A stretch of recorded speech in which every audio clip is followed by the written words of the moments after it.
एवं देश के नागरिकों को हार्दिक अभिनंदन करती हूँ। एक बार जोर से बोलिए जय भीम, जय भीम। मेरे मूल निवासियों, एक औरत मस्जिद की मौलाना नहीं बन सकती, एक औरत चर्च की पादरी नहीं बन सकती, एक औरत मंदिर की मुख्य पुजारी नहीं बन सकती, लेकिन एक औरत प्रधानमंत्री, कलेक्टर, सचिव सब बन सकती है। जो अधिकार धर्म ने औरत को नहीं दिए, वह अधिकार संविधान ने औरत को दिए।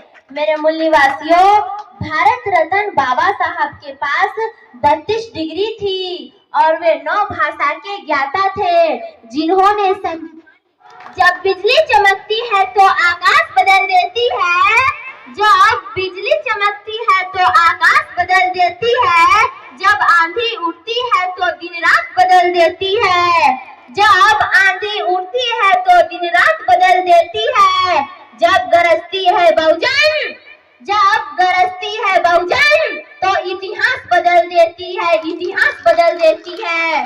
साथियों, पानी से नहाते हैं वो लिबास बदलते हैं, पानी से नहाते हैं वो लिबास बदलते हैं, जो पसीने से नहाते हैं वो इतिहास बदलते हैं, इतिहास बदलते हैं। साथियों, मिशन क्या है ये सबको बतला दो, मिशन क्या है ये सबको बतला दो। भीम की तस्वीर हर घर में टंगवा दो, भीम की तस्वीर हर घर में टंगवा दो। महापुरुष कौन थे ये जन जन को बतला दो, महापुरुष कौन थे ये जन जन को बतला दो।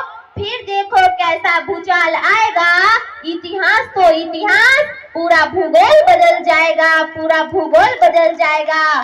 साथियों, बाबा साहब बोले थे, शिक्षा वह शेरनी का दूध है, शिक्षा वह शेरनी का दूध है, जो इसे पीता है वही दहाड़ता है। इसीलिए मैं बोलती हूँ साथियों, लड़ने के लिए पढ़ना होगा, पढ़ने के लिए लड़ना होगा, लड़ने के लिए पढ़ना होगा, पढ़ने के लिए लड़ना होगा। किताबें बहुत सी पढ़ी होगी तुमने, किताबें बहुत सी पढ़ी होगी तुमने, हक और अधिकार जानने के लिए संविधान पढ़ना होगा, संविधान पढ़ना होगा। मेरे मूल निवासियों, गुलाम बनकर नहीं नवाब बनकर जियो, गुलाम बनकर नहीं नवाब बनकर जियो, क्योंकि बाबा साहब बोले थे, गुलाम बनकर जियोगे, गुलाम बनकर जियोगे तो कुत्ता समझकर लात मारेगी ये दुनिया, नवाब बनकर जियोगे तो शेर समझ के सलाम ठोकेगी ये दुनिया, सलाम ठोकेगी ये दुनिया।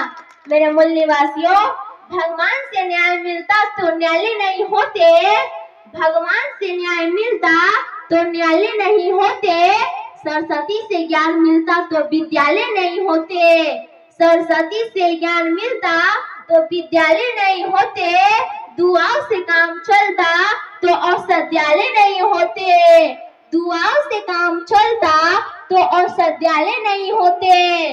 बिन काम किए भाग्य चमकता, बिन काम किए भाग्य चमकता तो कार्यालय नहीं होते।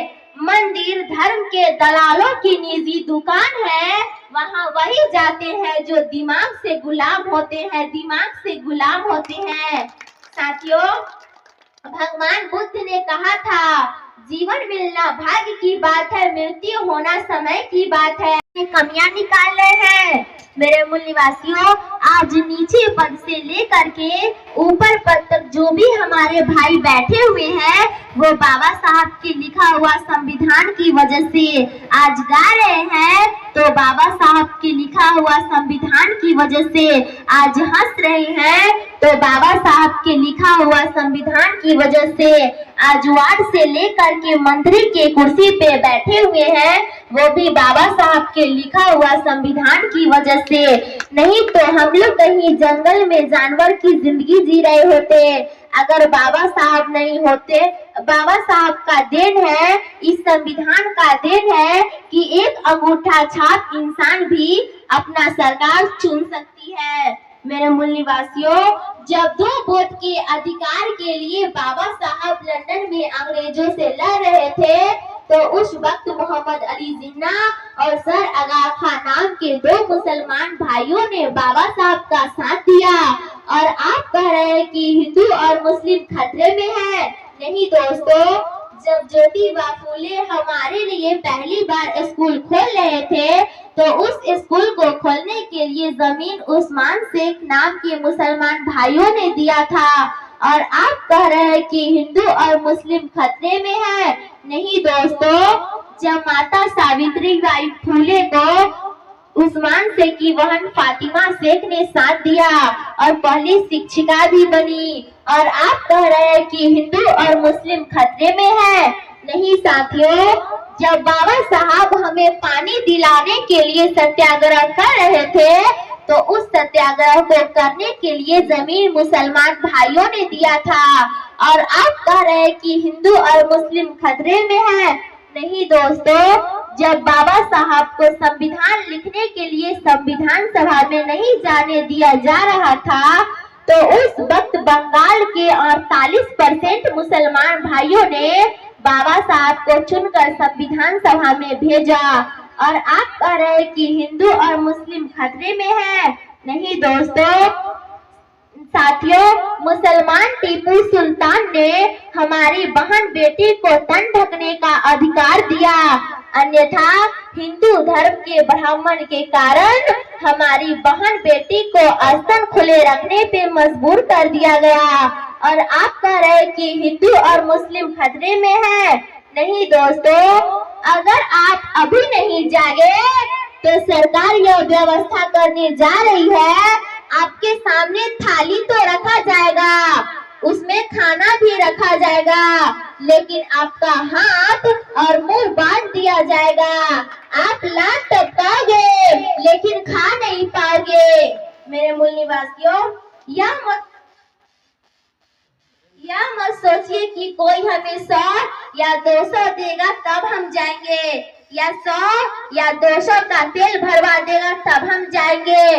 क्योंकि बाबा साहब ये नहीं बोले थे कि मेरे बीवी बच्चे भूखे मर रहे हैं, उन्हें खाना खिलाने के लिए मुझे पैसा दो तब मैं तुम्हारे समाज के लिए काम करूंगा। इसीलिए साथियों,